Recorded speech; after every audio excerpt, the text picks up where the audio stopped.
Assalamualaikum warahmatullahi wabarakatuh. Waalaikumsalam warahmatullahi wabarakatuh. Hadratin Nabiyil Mustafa Sayyidina Muhammadin sallallahu alaihi wasallam khususan Syekhina al-Mukarram muallifi hadzal kitab wa syarihihi radhiyallahu anhum. Syai'ulillahi lahumul Fatihah. Billahi minasyaitonir rajim. Bismillahirrahmanirrahim. Alhamdulillahirabbil alamin. Shiratal mustaqim. Shiratal ladzina an'amta 'alaihim ghairil maghdubi 'alaihim waladdallin. Bismillahirrahmanirrahim. Alhamdulillahirabbil alamin. Bihi nasta'inu 'ala umurid dunya waddin.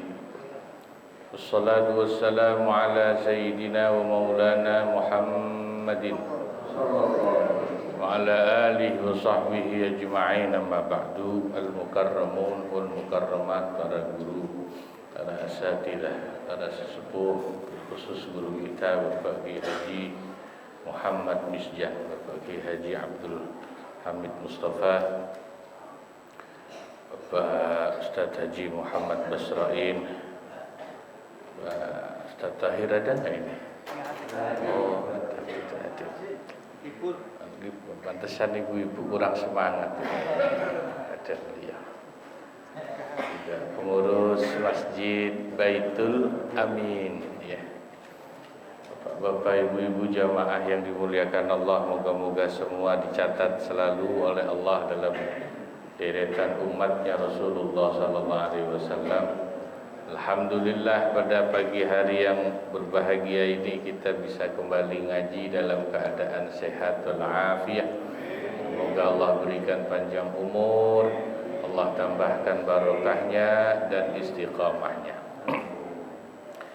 Halaman 120, ya. Bismillahirrahmanirrahim. Faslun fil khul'i. Asal menerangkan tentang khulu'. Di situ dalam kurung talak tebus. Ya. Bidhammil kha, dibaca dengan dhammahnya huruf kha. Khul'i, khul. Minal khal'i, dari asal masdar khal'i, bi fathiha, dengan fathahnya huruf kha. Khala'a yakhla'u khal'an, aslinya masdar kiasinya itu pakai fathah. Kalau pakai dhammah khul'an itu masdar simai, ya, masdar yang tidak mengikuti kiasnya. Maka dikatakan dalam kitab Alfiyah, fa'lun qiyasu masdaril mu'adda min dhi thalathatin karadda radda. Fa'lun itu masdarnya fa'lun, ya. Qiyasu masdaril mu'adda sebagai masdar qiyas dari fi'il muta'addi min dhi thalathatin yang wazannya thulasi. Karodda, seperti madinya fi'il rodda, maka masdarnya roddat ala wazni fa'lan, pastinya gitu. Khal'an, tapi boleh dibaca khul'an sebagai masdar simai. Wa huwa, adapun al-khul'u atau al-khal'u itu maknanya an-naz'u, menanggalkan atau melepaskan. Kalau bahasa kita melepeh. Secara bahasa, li'anna kullan, karena sesungguhnya masing-masing, minaz zaujaini, dari suami istri itu, libasun, bagaikan pakaian, lil akhari, bagi pasangannya, kama fil ayati, sebagaimana disebut dalam ayat Al-Qur'an, hunna libasul lakum wa antum libasul lahunna. Istri-istri itu bagaikan pakaian suami, kalian suami itu jadi pakaian istri, ya, saling menutupi. Nah, jadi khulu itu maknanya melepas, seperti melepaskan pakaian. Naza' melepas atau melepaskan ikatan pernikahan. Nah, sesungguhnya khulu itu memang nau'un minal furqah, atau ya satu macam bentuk perceraian suami istri, tapi tidak seperti talak atau cerai biasa. Khulu itu cerai, pisah, yang statusnya bainunah sughra. Cerainya itu cerai bain tapi sughra, kecil, tidak kubro. Ini ngaji begini harusnya ada Ustaz Thohir ini. Kalau ada Ustaz Thohir itu ngejelasinnya enak. Gini, ada talak 1, talak 2, talak 3 gitu ya.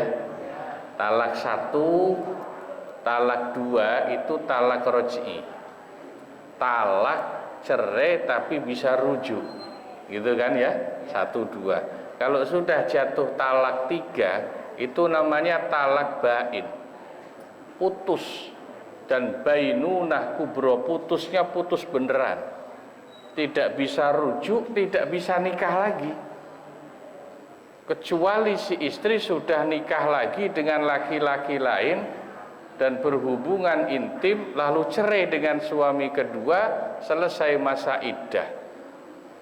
Ya, suami kedua tadi namanya muhallil, istilahnya begitu. Itu talak 3, bainunah kubro, putus beneran. Kalau khulu ini bainunah, putus tapi sughra, kecil. Kenapa disebut sughra? Karena kalau sudah khulu, suami istri benar-benar sudah tidak jadi suami istri lagi, tidak bisa rujuk. Tapi kalau iddahnya sudah selesai, bisa nikah lagi. Gitu bedanya. Nggak bisa rujuk, tapi bisa nikah lagi. Dan cerai karena khulu tidak dihitung talak 1, tidak dihitung talak 2, tidak ada hitungan talaknya. Ya, itu kira-kira gambaran khulu itu. Nah, khulu itu gambarannya cerai tapi dengan istri memberikan ganti kompensasi kepada suami. Gitu ya. Kayaknya disebut di sini talak tebus. Si istri mengajukan minta cerai supaya diceraikan suami dengan memberikan tebusan. Di zaman Nabi Muhammad SAW,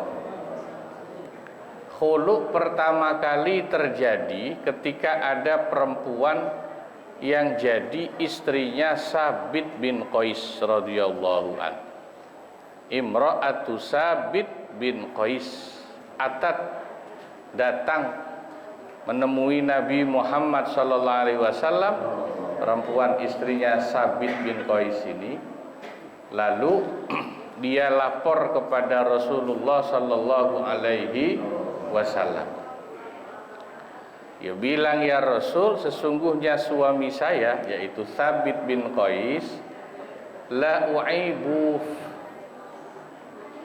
anhu khuluqan waladainan, saya terus terang nggak pernah melihat ada kejelekan suami saya dalam hal akhlaknya, dalam hal agamanya, semua bagus ya Rasul. Tapi saya takut nanti jadi orang yang kufur fil islami, walakin nakrahul kufra fil islam. Tapi aku nanti takut jadi orang yang kufur dalam agama Islam. Artinya kufur dalam agama Islam itu begini, saya benar-benar gak cinta sama suami saya itu. Takutnya nanti saya jadi istri tidak taat karena tidak ada rasa cinta sama sekali. Sebagai suami sih dia baik, nggak ada jeleknya, agamanya bagus, akhlaknya bagus, ngasih duit belanja banyak, kira-kira kalau kata kita.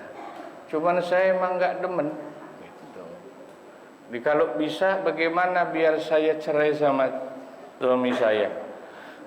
Nah, lalu Nabi tanya, kau diberikan apa?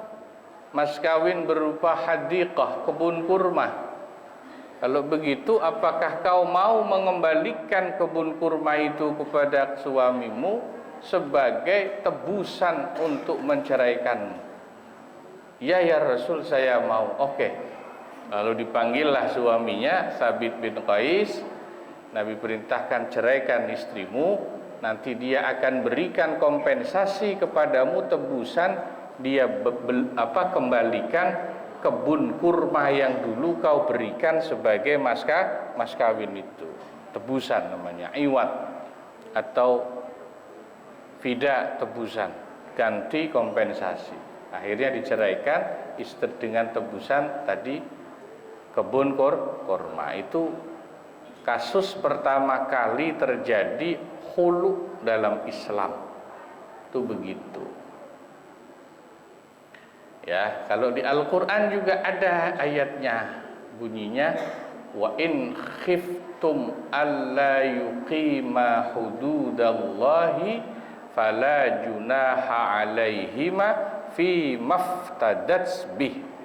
Kalau kalian memang takut suami istri itu tidak lagi bisa menjaga hudud, hukum-hukum, batasan-batasan aturan Allah, hududallah, fala junaha alaihima, maka tidak ada dosa. Artinya boleh bagi suami istri itu untuk berpisah fi maftadat bih, dengan cara suami menceraikan istri, istri membayar tebusan. Itu namanya khulu, itu dalil Al-Qur'annya. Wa asluhu makruhun, hukum asal khulu itu memang makruh. Makruh itu yang enggak bagus, sebagaimana hukum asal cerai itu memang enggak bagus. Talak cerai itu kan sebetulnya boleh, tapi kan tidak bagus. Artinya tidak bagus, halal, tapi kalau bisa jangan dilakukan, karena Nabi mengatakan abghadul halali indallahi at-talaq, yang paling Allah enggak suka dari perkara yang halal itu adalah perceraian. Halal boleh, tapi Allah paling enggak demen tuh kalau ada perceraian. Kalau ada perceraian. Waqat yustahabbu, tapi malah terkadang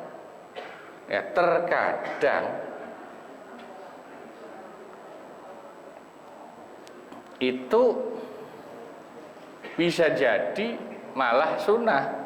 Hukum khulu itu katolaki, sebagaimana talak atau cerai yang aslinya enggak bagus, bisa jadi malah bagus kalau ada alasan yang pas. Misalnya memang tidak ada lagi sudah dasar rasa cinta, kalau diteruskan rumah tangga itu masing-masing justru melanggar hukum Allah, melanggar kewajiban dan hak pasangannya, itu malah tambah dosa. Wa yazidu hadza binadbihi, dan kesunahan khulu itu ini bisa bertambah liman bagi orang halafa yang sudah terlanjur bersumpah, bagi seorang suami yang sudah terlanjur bersumpah bitolaki salasi, untuk menjatuhkan talak 3 ala syai'in, yang digantungkan atas sesuatu, ay al-mu'allaqi ala syai'in, maksudnya talak tiganya itu dia gantungkan atas sesuatu la buddalahu min fi'lihi, yang mau tidak mau dia pasti mengerjakannya. Contohnya begini, ada suami sumpah, kalau saya mengerjakan ini jatuh talak 3 saya kepada istri saya. Padahal sumpah yang dia sebutkan itu adalah sumpah yang pasti terjadi. Contohnya, sumpahnya begini, kalau saya bernapas maka saya jatuh talak 3 kepada istri saya. Itu kan sumpah pasti terjadi, Pak. Yang namanya orang hidup pasti bernapas. Bener enggak? Kalau saya makan, saya bersumpah kalau saya makan, saya jatuh talak 3 kepada istri saya. Ya pasti makan dia, orang dia hidup, nggak mungkin nggak makan, jatuh talak 3. Itu bahaya sumpah begitu. Maka solusinya supaya tidak jatuh talak 3, pakai khulu. Karena kalau jatuh talak 3 itu bahaya. Karena disebut talak bainunah kubro, putus total, itu nggak bisa nikah lagi, harus lewat muhalil. Muhalil itu istri kita dinikah dulu sama orang. Lah kalau orangnya terlanjur cocok sama istri kita, wah nggak mau dilepasin lagi kan repot. Iya. Ya Allah, kemana Pak Ustadz Tahir ini? Hah? Lagi acara kemana? Ya Allah.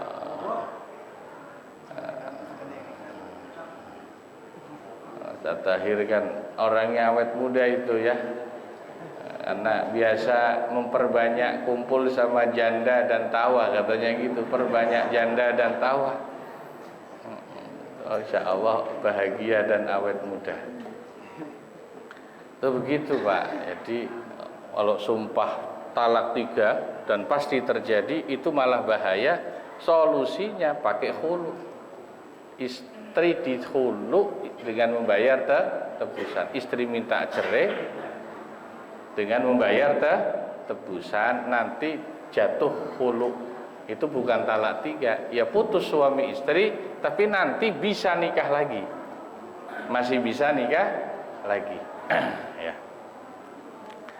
Qala syekhuna, berkata guru kami, wa fihi nadharun, tapi dalam masalah kesunahan ini ada perlu pertimbangan, penelitian, likasratil qailina, karena banyaknya orang yang berpendapat, ulama yang berpendapat bi'audis sifati, tentang kembalinya sifat yang menjadi tempat penggantungan talak itu. Fal aujuh, maka menurut pendapat yang lebih punya wajah, annahu mubahun, bahwa sesungguhnya khulu itu ya hukumnya mubah, lidzalika, karena sumpah talak 3 itu la mandubun, tidaklah menjadi sunnah hukumnya. Nah, bedanya lagi khulu dengan talak itu, kalau talak 1, 2 kan ada hitungan talaknya itu, ya, satu udah kurang 2 lagi. Kalau khulu tidak dihitung talak, tidak ada hitungan talaknya. Ya cerai tidak ada rujuk. Ya, sampai selesai iddah sudah bukan suami lagi, tapi nanti bisa nikah lagi, nikah baru, akad baru, itu khulu. Wa fi syarhil minhaj wal irsyadi lahu law mana'aha nahwa nafaqah wallahu a'lam bissawab wa ilaihil marji'u wal ma'ab. Jadi bab talak belum dibahas di kitab Fathul Mu'in, tapi yang didahulukan membahas bab khulu dulu supaya paham, ya. Macam-macam ternyata model cerai itu. Model cerai itu macam-macam. Ini agak mirip sebetulnya gini dengan yang suka dibaca waktu akad nikah hijab qabul sama pengulu, namanya sighah ta'liq. Sampean kalau dengerin akad nikah kan pengulu suka baca sighah ta'liq ya. Apabila saya 4 bulan berturut-turut tidak memberi nafkah kepada istri saya. Saya berapa bulan berturut-turut tidak pulang ke rumah jadi Bang Toyib, inilah. Maka jatuhlah ini talak saya. Dengan istri saya memberi tebusan sekian, itu agak mirip ya, mirip begitulah. Ya, meskipun sebetulnya sigot ta'liq itu nggak usah dibaca, bagusnya kata saya sih. Waktu nikah itu nggak perlu dibaca, karena nanti malah susah kalau dibaca itu. Malah nanti suami istri itu jadi terikat dengan sigot itu. Wah, jadi cerai betulan. Ya sudah, akad nikah saja. Sudah. Urusan kalau ternyata sudah tidak cocok, istri pengen buru-buru cerai, bisa pakai khulu. Bang, abang ceraiin saya, nanti saya tebus, kasih sebagai tebusannya. Tuh, kalau ya atau suaminya, kamu saya ceraikan, kamu tebus dengan tebusan sekian, saya cerai, itu khulu sudah ya. Nah, ini moga-moga manfaat. Allah ilaihil marji'u wal ma'ab. Kurang lebihnya mohon maaf. Wassalamualaikum warahmatullahi wabarakatuh. Waalaikumsalam.